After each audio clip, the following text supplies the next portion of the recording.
Hello student, class 9 में हम दो चैप्टर अभी तक कंप्लीट कर चुके हैं। फर्स्ट था cell the fundamental unit of life और सेकंड टिश्यू।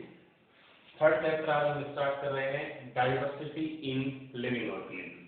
ठीक है, डाइवर्सिटी का मतलब होता है वैरायटीज। वैरायटीज मतलब लिविंग ऑर्गेनिज्म जितने भी अर्थ पर प्रेजेंट है, प्लांट, एनिमल्स, माइक्रो ऑर्गेनिज्म, इनके टाइप्स क्या है। कभी भी डाइवर्सिटी को हम नंबर से मेजर नहीं करते हैं, टाइप से मेजर करते हैं। नंबर मिलियंस में, हजारों में या फिर लाखों में एक ही स्पीसीज है, उसके लाखों में नंबर है एक पर्टिकुलर प्लेस पर, तो उसकी डाइवर्सिटी बहुत कम होगी। लेकिन उसी प्लेस पर अगर स्पीसीज 3-4 है लेकिन टोटल मिलाकर 10 इंडिविजुअल हैं, ठीक है। जैसे मान लीजिए एक पर्टिकुलर लैंड एरिया के अंदर ग्रास के प्लांट्स हैं बहुत सारे, कुछ ग्रास के प्लांट्स हैं, कुछ नीम के प्लांट्स हैं, तो ये कुल मिलाकर हो गए 1000 प्लांट, लेकिन दो स्पीसीज है, ग्रास की और नीम की। दूसरा एरिया है, वहां पर टोटल नंबर ऑफ इंडिविजुअल्स 5 है, लेकिन एक ग्रास है, एक नीम है, एक मैंगो का प्लांट है, एक मस्टर्ड का प्लांट है, एक व्हीट का प्लांट है। तो यहाँ पर वैरायटी होगी 5 और वहां पर वैरायटी हुई 2। हालांकि यहाँ पर नंबर ऑफ ऑर्गेनिज्म ज्यादा है लेकिन वैरायटी यहाँ पर ज्यादा है, इसलिए डाइवर्सिटी इस प्लेस की ज्यादा होगी, इस प्लेस की कम होगी। ठीक है, तो आप डाइवर्सिटी को वैरायटी ऑफ लिविंग ऑर्गेनिज्म से समझेंगे, ना कि number of living organism. Okay, देखिए कुछ डेफिनेशन पहले मैं बता रहा हूँ, उसके बाद बेसिक्स ऑफ क्लासिफिकेशन पढ़ेंगे। Biodiversity and classification first heading है, the variety of living organisms like plants, animals and microorganisms present on earth is called biodiversity. Plant, animal और माइक्रो ऑर्गेनिज्म की वैरायटी कितनी है वही बायोडाइवर्सिटी होती है। The branch of biology dealing with study about identification, nomenclature and classification of living organisms is called taxonomy. मतलब biology में वो पार्ट, बायोलॉजी की वो ब्रांच जिसमें लिविंग ऑर्गेनिज्म्स के आइडेंटिफिकेशन के बारे में पढ़ते हैं, नोमेनक्लेचर के बारे में पढ़ते हैं और क्लासिफिकेशन के बारे में पढ़ते हैं, उसको हम बोलते हैं क्या, टैक्सोनॉमी। ठीक है, अब इसके बाद आपको नोट्स में इन तीनों की डेफिनेशन बोल रहा हूँ वो लिखनी है। क्या क्या, identification, the process of identifying living organism based on it's character, एक डेफिनेशन हो गई, आपको लिखनी है। Second, nomenclature, the process of providing scientific names to living organisms is called nomenclature। और थर्ड, आगे मैंने डेफिनेशन लिख दी है, क्लासिफिकेशन। ठीक है, तो इसके बाद आप 2 पॉइंट बीच में इनकी डेफिनेशन के भी लिखेंगे, रिवाइंड करके देख लो जो मैंने बोले। The scientific procedure of dividing living organisms into groups and subgroups based on similarities and dissimilarities is called classification। Living organism को सिमिलरिटीज और डिसिमिलरिटीज के बेसिस पर अलग अलग ग्रुप्स में डिवाइड करना, इसको बोलते हैं क्लासिफिकेशन। जैसे आपकी क्लास के अंदर एक कोई कैरेक्टर ले लें, हाउस यूनिकॉर्न, ये एक कैरेक्टर हो गया, तो इस कैरेक्टर के बेसिस पर आपकी क्लास को कितने ग्रुप्स में डिवाइड किया जा सकता है, 4 ग्रुप्स में, रेड, ब्लू, ग्रीन, ऐसे 4 ग्रुप हो जाएंगे। तो ये जो 4 ग्रुप बने वो किस बेसिस पर बने, कलर। तो मतलब हमें कोई कैरेक्टर लेना होता है और उसके बेसिस पर ऑर्गेनिज्म को डिवाइड करना है, this is classification. Why there is a need for classifying living organisms, क्यों हमें क्लासिफाई करना चाहिए लिविंग ऑर्गेनिज्म्स को, to get information about existing diversity of plants and animals, जिससे हमें पता लगता है कि हमारे साथ इस अर्थ पर और कौन से प्लांट्स और एनिमल्स रह रहे हैं। Help us to understand pattern of evolution, pattern of evolution मतलब प्रोकैरियोट से यूकैरियोट, यूकैरियोट में यूनिसेलुलर, मल्टीसेलुलर और कॉम्प्लेक्स ऑर्गेनिज्म किस सीरीज में बने हैं उसके बारे में study. Help us to know about economical use for plants, animals and microorganisms। अगर बार-बार अलग-अलग टाइप के प्लांट्स, एनिमल्स और माइक्रोब्स को हम स्टडी करेंगे तो हमें ये भी पता लगेगा कि कौन-कौन से प्लांट, कौन से एनिमल और कौन से माइक्रोब्स हमारे लिए इकोनॉमिकली यूजफुल है। ठीक है, तो ये एडवांटेजेस होता है। उसके बाद आप हेडिंग डालेंगे बेसिस ऑफ क्लासिफिकेशन। ठीक है, बेसिस का मतलब हमें किस बेसिस पर क्लासिफाई करना चाहिए लिविंग ऑर्गेनिज्म को, या फिर साइंटिस्ट ने किस बेसिस पर लिविंग ऑर्गेनिज्म को क्लासिफाई किया है। The characteristics of living organisms which are used to classify the living organism are called basis of classification. मतलब लिविंग ऑर्गेनिज्म्स को हम किस बेसिस पर क्लासिफाई करा है। जैसे मैंने अभी हाउस यूनिफॉर्म को एग्जाम्पल जो हमने दिया वो था बेसिस ऑफ क्लासिफिकेशन, तो क्या था हाउस यूनिफॉर्म, तो उसके बेसिस पर हमने ग्रुप बना दिए। उसी तरह साइंटिस्ट ने क्या किया, बहुत सारे बेसिस ऑफ क्लासिफिकेशन यूज किए और उसके बेसिस पर अलग अलग ग्रुप का फॉर्मेशन किया। ठीक है, तो आपको क्या करना है, मैंने तो यहाँ पर ये 500 इस तरह से लिख दिए हैं, आपने हर एक हेडिंग डालनी है और उसके बारे में जो मैं बोल रहा हूँ वो उसमें लिखना है। इसको कंप्लीट करने के बाद दूसरी हेडिंग डालेंगे, उसके बारे में जो बताऊंगा वो आपको लिखना होगा, तीसरे, चौथा और पांचवा, इस तरह से। मैंने तो सिर्फ हेडिंग लिखी है, आपको इसके अंदर जो मैं बोलूंगा वो भी लिखना है, खुद नोट्स बनाने हैं। ठीक है, पहली हेडिंग आप डालेंगे the complexity of cell structure. तो इसमें आप क्या लिखेंगे, on the basis of complexity cells are of two types. Left में टेबुलर फॉर्म में लिखेंगे प्रोकैरियोटिक सेल, राइट में लिखेंगे यूकैरियोटिक सेल।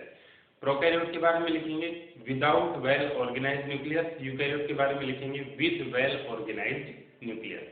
प्रोकैरियोट का एक एग्जांपल बैक्टीरिया, यूकैरियोट का एक एग्जांपल ह्यूमन बीइंग। ठीक है, ये हो गया। फिर सेकंड हेडिंग डालेंगे द बॉडी स्ट्रक्चर। ठीक है, इसमें लिखेंगे based on the structure of body organisms are of two types. Left में लिखेंगे यूनिसेलुलर ऑर्गेनिज्म, राइट में लिखेंगे मल्टीसेलुलर ऑर्गेनिज्म। यूनिसेलुलर में लिखेंगे the organism contain single cell, multicellular में लिखेंगे the organism contain many cells. Unicellular में एग्जांपल लिख देंगे अमीबा और मल्टीसेलुलर में एग्जांपल लिखेंगे ह्यूमन। फिर ये कंप्लीट होता है। मोड ऑफ न्यूट्रिशन, इसमें लिखेंगे first point the process of getting source of energy from physical environment is called nutrition. Okay, next point में nutrition in organisms is of following type। तो बीच में बिल्कुल आप न्यूट्रिशन लिख देंगे, उसके दो पार्ट बनाएंगे। लेफ्ट में लिखेंगे ऑटोट्रोपिक न्यूट्रिशन, राइट में लिखेंगे हेटरोट्रोपिक न्यूट्रिशन। ठीक है, ऑटोट्रोपिक न्यूट्रिशन के नीचे डेफिनेशन लिख देंगे the type of nutrition in which living organisms make their own food is called autotrophic nutrition. Heterotrophic में लिखेंगे the type of nutrition in which organisms depend on other living organisms for their food is called heterotrophic nutrition. Auto और hetero हो गए। Auto में example लिखेंगे plant, blue green algae and some bacteria. Hetero में लिखेंगे human, amoeba, yeast, paramecium, most bacteria. लिख दिया, ये टेबल कंप्लीट। उसके बाद नई टेबल बनाएंगे, जिस तरह न्यूट्रिशन ऊपर लिखा था उसी तरह नीचे लिखेंगे बीच में हेटरोट्रोपिक न्यूट्रिशन। हेटरोट्रोपिक न्यूट्रिशन के लिखेंगे 3 टाइप। कौन कौन से, parasitic nutrition, saprophytic nutrition and symbiotic nutrition. कौन कौन से हैं, पैरासाइटिक न्यूट्रिशन, मैं यहाँ पर एक बार लिख देता हूँ कि स्पेलिंग लिख देता हूँ क्या क्या है।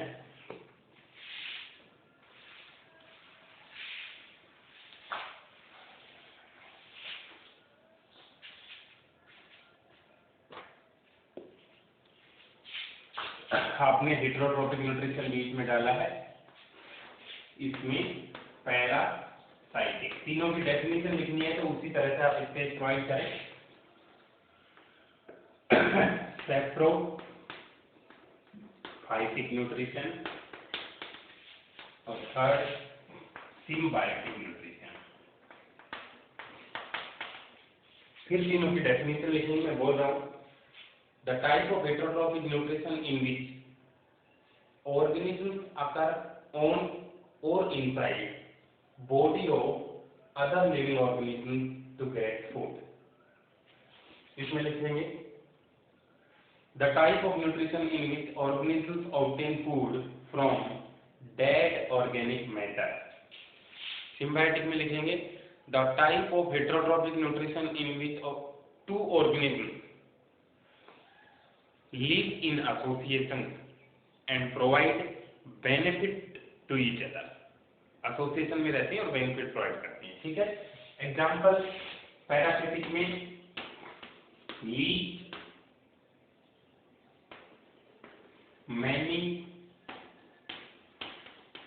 बैक्टीरिया। कसकटा एक प्लांट है जिसको अमरबेल बोलते हैं। देखी होगी अमरबेल आपने बहुत सारे प्लांट के ऊपर येलो कलर की।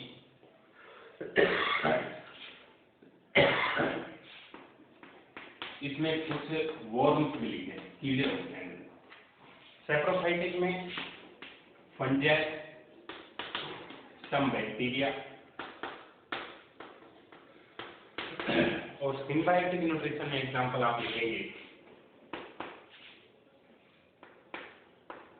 Rhizobium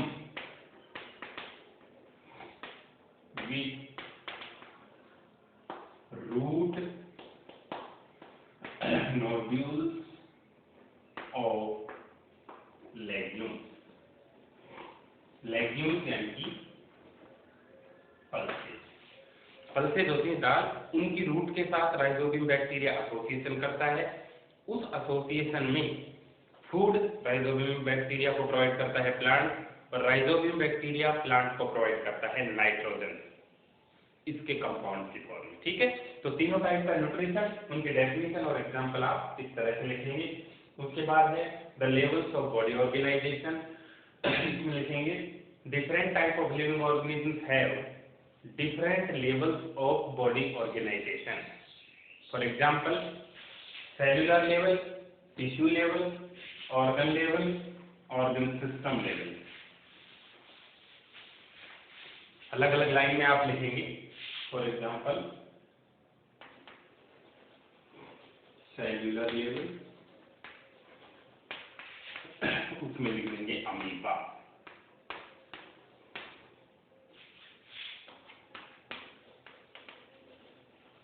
tissue level,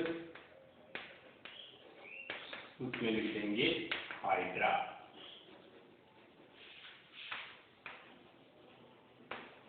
organ level, इसमें लिख देंगे टैपवॉर्म।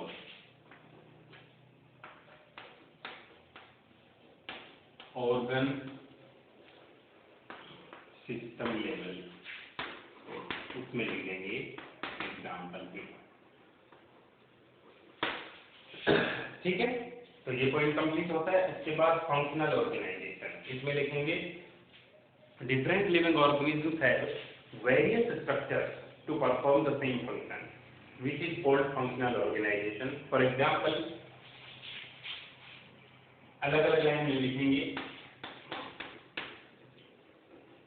Pseudopodia, example amoeba,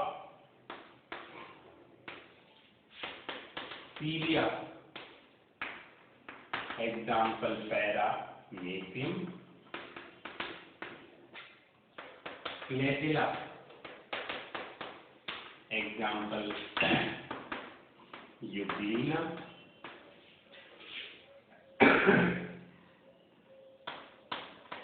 legs, example human. तो ये सारी जो स्ट्रक्चर मैंने बताई है और एग्जाम्पल बताए हैं सभी मूवमेंट के लिए रेस्पॉन्सिबल है। मतलब फंक्शन एक ही है लेकिन अलग अलग स्ट्रक्चर्स यूज होते हैं, इसको बोलते हैं हम फंक्शनल ऑर्गेनाइजेशन। ठीक है, तो इस तरह से इन सभी के नोट्स आपको ही बनाना है। सभी बनाकर हम जब पिक्चर सेंड करेंगे तो बेस्ट नोट सेलेक्ट करेंगे किसको सबसे अच्छा बनाना आता है। ठीक है, इसके बाद next topic.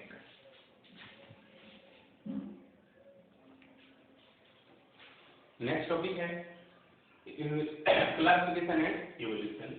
Evolution is the slow and continuous process by which primitive organisms on Earth are diversified into various advanced forms. मतलब स्लो चेंजेस लिविंग ऑर्गेनिजम्स में आते रहते हैं जिससे कि नई टाइप की लिविंग ऑर्गेनिजम्स बनती रहती हैं, उस प्रोसेस को एवोल्यूशन बोलते हैं।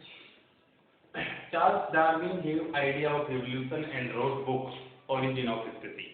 इवोल्यूशन के बारे में डिटेल में पढ़ने वाले साइंटिस्ट चार्ल्स डार्विन थे और उन्होंने एक बुक लिखी थी जिसमें पूरा एक्सप्लेनेशन है ओरिजिन ऑफ स्पीसीज। प्रिमिटिव और लोअर ऑर्गेनिज्म है सिंपलर बॉडी ऑर्गेनाइजेशन। जो ऑर्गेनिज्म इस आस पर पहले डेवलप हुई थी जैसे प्रोकैरियोट्स हैं, उनका सिंपल बॉडी ऑर्गेनाइजेशन है, वो सबसे ओल्ड टाइप के ऑर्गेनिज्म हैं which undergo modifications along with changing physical environment। Physical environment में जो टेम्परेचर या क्लाइमेटिक कंडीशंस धीरे धीरे चेंजेस होती जाती हैं तो उन प्रिमिटिव लाइफ फॉर्म में भी थोड़ा थोड़ा चेंज आता जाता है and develop advance life form, और उन चेंज से एडवांस लाइफ फॉर्म्स का फॉर्मेशन होता है जिनको हायर ऑर्गेनिज्म्स बोलते हैं। लोअर ऑर्गेनिज्म्स प्रिमिटिव हैं जो पहले बनी थी, हायर ऑर्गेनिज्म एडवांस है जो बाद में बनी है विद कॉम्प्लेक्स बॉडी डिजाइन। उनकी सिंपल बॉडी डिजाइन, इनकी कॉम्प्लेक्स बॉडी डिजाइन है। फॉर एग्जांपल, ये एग्जांपल आप अलग अलग लाइन में लिखें। प्रोकैरियोट्स टू यूकैरियोट्स, प्रोकैरियोट से इवोल्यूशन हुआ है यूकैरियोट्स का। नेक्स्ट लाइन में यूनिसेलुलर टू मल्टीसेलुलर, यूनिसेलुलर से इवॉल्व हुए हैं multicellular. Monkeys to human, monkeys से इवॉल्व हुए ह्यूमन, एक्सेट्रा। ठीक है, तो अलग अलग लाइन में लिखेंगे। तो ये है इवोल्यूशन एंड क्लासिफिकेशन। उसके बाद है हायरार्की ऑफ क्लासिफिकेशन।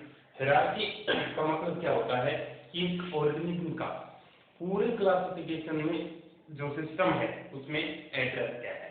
जैसे हमारा एड्रेस, जैसे एक ह्यूमन इंडिविजुअल का एड्रेस क्या है, जैसे आपका एड्रेस में बताने लगूं तो सबसे बड़ा जो क्राइटेरिया वो क्या है, कंट्री।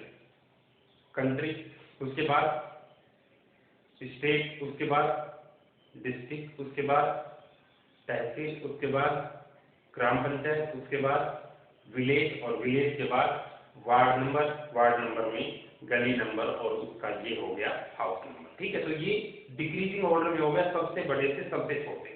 उसी तरह बायोलॉजी में क्या है, क्लासिफिकेशन सिस्टम में किसी ऑर्गेनिज्म का कंप्लीट एड्रेस होता है, उसको वो उस सीक्वेंस को बोलते हैं हायरार्की। जैसे a system of arrangement of classification in which organisms are placed in order of logical sequence is called hierarchy। जिस तरह हमारा एड्रेस है पूरे इंडिया के अंदर, उसी तरह एक ऑर्गेनिज्म का एड्रेस है पूरी बायोलॉजी के अंदर। तो सबसे बड़ी जो क्लासिफिकेशन की यूनिट है वो क्या है, किंगडम, फिर फाइलम या डिवीजन में से कोई एक, फिर क्लास, ऑर्डर, फैमिली, जीनस और स्पीसीज। ये सबसे छोटी यूनिट है, ये सबसे बड़ी यूनिट है क्लासिफिकेशन की। तो आप एग्जांपल इस तरह लिखेंगे, एक लाइन में ये किंगडम, तो किंगडम में एन जहाँ से खत्म हो रहा है उससे अगली लाइन में आप लिखेंगे फाइलम या डिवीजन, यहाँ एन खत्म हो रहा है उससे अगली लाइन में क्लास, उससे नेक्स्ट में ऑर्डर। इस तरह से इस स्टेप की फॉर्म में आपको लिखना है, ठीक है, और ये सीक्वेंस याद रखनी है। तो ये सब हुआ introduction to diversity in living organism. Next lecture में हम स्टार्ट करेंगे कि डायवर्सिटी ऑफ लिविंग ऑर्गेनिज्म में कौन सा क्लासिफिकेशन सिस्टम था जो सबसे ज्यादा फेमस रहा और उसमें ऑर्गेनिज्म को किस तरह से क्लासिफाई किया गया था। तो आप इस तरह से नोट्स बनाए, मैंने जहां पर वो क्राइटेरिया ऑफ क्लासिफिकेशन लिखे हैं, अच्छे से नोट्स बनाकर एग्जांपल्स लिखें और यहाँ तक इसको स्टडी करें। Okay, 5 kingdom classification of RHB देकर इस पूरे चैप्टर में हम पढ़ने वाले हैं, वो हम नेक्स्ट